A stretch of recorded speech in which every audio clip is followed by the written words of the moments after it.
مال خود من باش.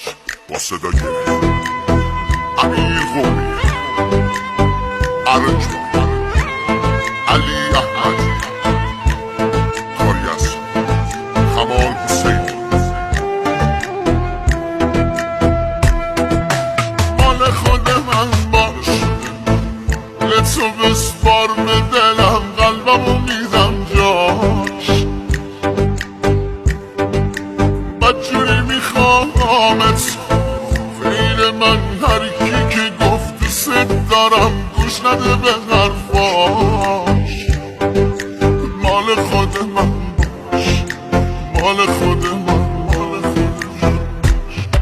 سفید شدن طرف‌ها، دیدی خراب شدن آرزوها. خندیدی غمت چیکار کرده با ما، غمت چیکار کرده با ما. چقدر به هم می اومدی، به قلبم ضربه محکمی زدی. ای بابا چی شد یهو به هم زدی، چی شد یهو به هم زدی.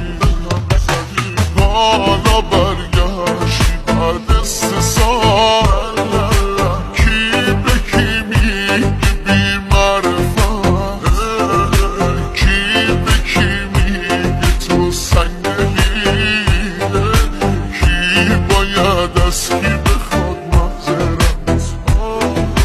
حالا برگشتی بعد 3 سال، کی به کی میگه بی معرفت، کی به کی میگه تو سنگلی، کی باید از کی بخواد معذرت.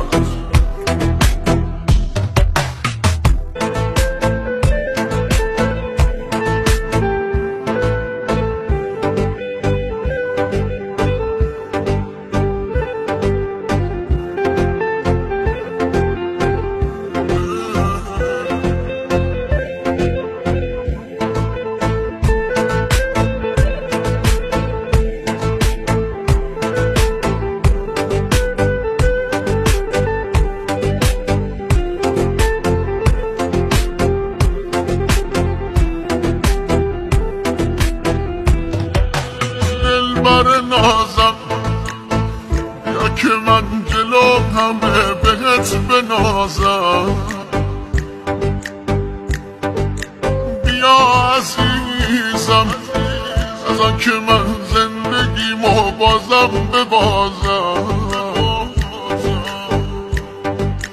دلبر نازم، دلبر نازم، جوونیمو ازم گرفت وقتی دستای عشقمو گرفت. رفت و تو بغلش آروم گرفت، تو بغلش آروم گرفت. چقدر به هم می اومدیم، به قلبم ضربه محکمی زدی. ای بابا چی شد یهو به هم زدی، چی شد یهو به هم زدی.